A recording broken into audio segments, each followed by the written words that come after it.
A gente disparou recentemente uma pesquisa usando a plataforma da Repedil para fazer uma pesquisa de satisfação com o cliente. Inclusive, valeu Repedil, patrocinador aqui do podcast, fazendo isso aqui acontecer. Fernando, Francisco, todo o time, obrigado mais uma vez.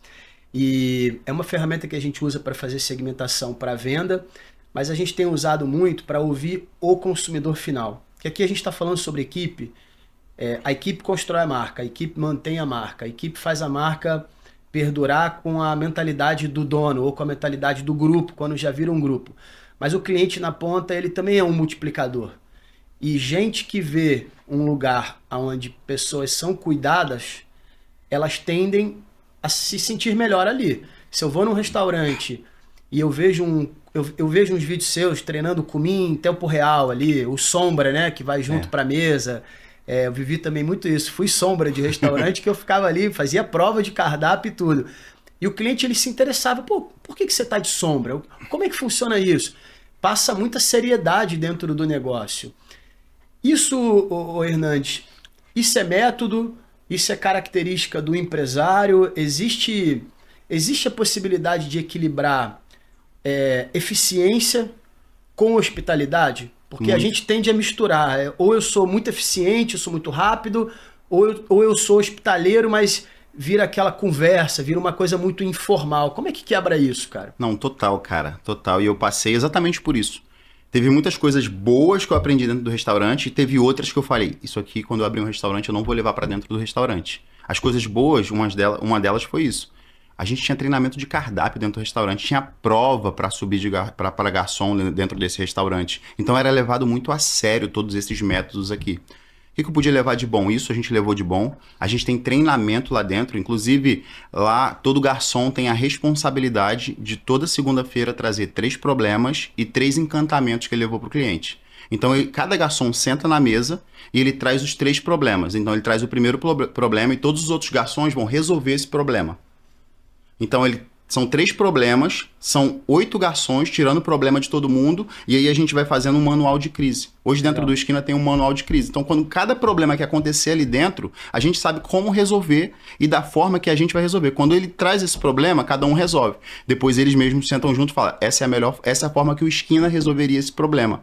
E aí, a partir dali, essa é a forma que ele vai resolver quando aquele problema surgir novamente. Qualquer um deles. Por quê? Pode ser que os outros 7 não tenham passado por esse tipo de problema, mas agora eles já sabem como resolver quando passar. Por exemplo, a gente tem um problema lá dentro do manual que nunca aconteceu, como larva no alface. Nunca aconteceu. Mas pode ser que aconteça. Todo mundo já sabe como resolver. Esse é o grande problema. As pessoas, os garçons, não sabem como resolver o problema. E quando o problema acontece dentro do restaurante, é uma mega oportunidade de tu encantar o cliente ainda mais. Mas sabe qual o problema que não acontece? Aí vai por outro lado que eu falei que não levaria para dentro do meu restaurante. Foi a burocracia que é criada dentro do restaurante de uma forma desnecessária, na minha opinião. Que é o quê? Aconteceu o problema na mesa, o garçom chama o gerente leva para o chefe de cozinha, o chefe de cozinha devolve para o gerente. Quanto tempo isso demora para acontecer e a frustração do O cliente que já cliente está já ali. tá puto, já quer ir embora. O cliente está ali com um problema, o problema que aconteceu, que poderia ter sido resolvido, só vai agravando. Então, lá dentro do Esquina, a gente quebrou essa burocracia. O garçom, quem resolve o problema é quem está mais próximo. Aconteceu o problema, o garçom vai direto na cozinha, em contato com o chefe de cozinha e só volta para a mesa quando ele resolveu o problema. Não tem aquela de daqui a 5 minutos vem, daqui a 2... Não, é na hora que resolver ele já volta para a mesa. Então ele resolveu o problema, volta para a mesa. Depois disso ele vai falar pro gerente ir à mesa e trazer um respaldo. Falar o que aconteceu ali. Ele vai entender a situação. E aí a gente consegue encantar o cliente dessa forma. Seja o gerente dar o prato para ele, dar a conta, não sei o que vai acontecer. Mas a gente mostra para o cliente que a gente quer resolver o problema, tá pronto para resolver, e que se acontecer algum problema com o produto ali, pra gente o produto tanto faz. O produto não é o problema pra gente e nunca foi. Porque um produto eu consigo precificar. Um cliente jamais eu vou conseguir precificar. Eu não sei quantos clientes ele vai impactar negativamente. É aquela frase que é genuína de falar para quem foi no teu restaurante e tem uma experiência negativa por algum motivo, eu me importo com você. Você não é só mais uma cabeça que está aqui consumindo um ticket médio e vou improvisar uma resposta e vou mandar um recado, porque quando vem essa escadinha do chefe para o gerente, às vezes é um recado, ó, fui lá, falei com o gerente, ele falou que você não precisa pagar o prato. Exato. É um efeito que pode ser até o contrário. Bom demais. Eu falei para vocês que ia ser bom, cara. Hernandes, quando a gente vai para o viés de venda, né? A gente está dentro de um negócio que depende de picos de movimento curtos. Você tem...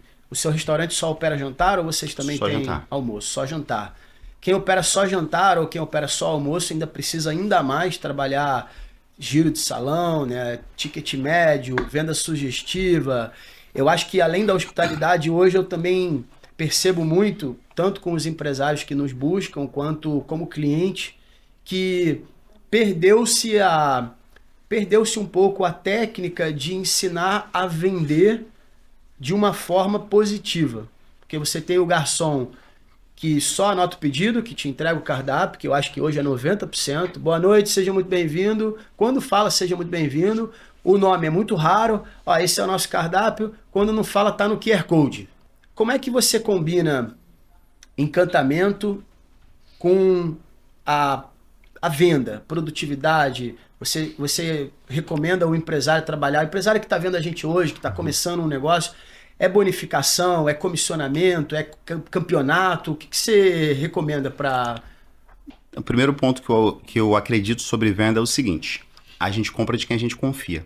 É ou não é? Você vai entrar dentro de uma loja de roupa, um exemplo, chega lá, o vendedor é alguém que você não conhece. Cara, tu já cria um certo bloqueio de falar, esse cara vai querer me vender o mais caro, esse cara vai querer só ficar me vendendo aqui, eu não confio nesse cara. Ele tenta ganhar aquela certa proximidade, mas é muito difícil que isso aconteça. Agora, imagina o mesmo cenário sendo um vendedor que é um amigo seu, que você já conhece. Esse cara não vai indicar uma coisa que é ruim pra você. Esse cara vai querer indicar algo que te agrade, que você goste, é ou não é? Com atendimento ao cliente, com o garçom, é exatamente igual. O cliente precisa confiar no garçom para ele vender o que ele quiser. A partir do momento que o garçom ganha confiança, ele vende o que o garçom quer. Mas o problema é que o garçom não tem que vender o que ele quer, ele tem que vender o que é melhor para o cliente, para essa confiança aumentar e ele voltar mais vezes. O jogo não é vender o mais caro, o jogo é vender várias vezes, fazer aquele cliente voltar várias vezes. Que é o jogo do LTV, ele está voltando ali várias vezes, o jogo da recorrência. Quantas vezes aquele cliente vai voltar e vai te recomendar para outras pessoas? Porque imagina a mágica do cliente te recomendar para outras pessoas. Recomendar não é indicar, não é, cara, vai lá no esquina, não é, cara, se você for a Guaratiba, você não pode deixar de ir no esquina, que lá tem um garçom que, irmão, o cara é muito bom. Então isso é recomendar, esse é o jogo que a gente tem que jogar. Então quando o cliente entra dentro da nossa loja, o primeiro passo que a gente tem que dar, inclusive a gente chama de recepção agressiva, quem estiver mais próximo da recepção tem que pular nesse cliente e falar: olá, muito boa noite, seja muito bem-vindo, com um sorriso na voz, e levar ele para a mesa. Porque é nesse momento que vai impactar. Porque algo que ele já pode estar programando há muito tempo, de ir naquela loja ali, de chegar, de ir naquele restaurante, pode ser quebrado nesse primeiro momento, dele não dar nem esse seja bem-vindo, não ter nem um sorriso no rosto, de não ser acolhido. Que é o princípio da hospitalidade. Que é o que é hospitalidade? Receber as pessoas na nossa casa. Então, tu vai receber alguém na tua casa, tu não vai nem receber ele na porta. Depois que tu recebeu ele na porta, você tem a obrigação de saber o nome daquele cliente. Não só dizer o seu nome, mas saber o nome dele, de alguma forma. Pergunte, quando ele fizer o pedido do prato, você anotar, para você começar a gerar essa conexão dele de falar o nome dele. Depois que você falou o nome dele 3 vezes, tu já é íntimo dele, tu já é amigo. Ele já confia em você. Depois que você falou para ele que ele te pergunta, por exemplo, cara, o que você me indica aqui? O que as pessoas indicam geralmente? O mais caro, né? Exato. O mais caro. Então a gente fica até com medo de perguntar qual é o mais caro, que nem sempre vai vir o que é melhor. A gente tem que indicar o que é melhor para cada cliente. Algo personalizado.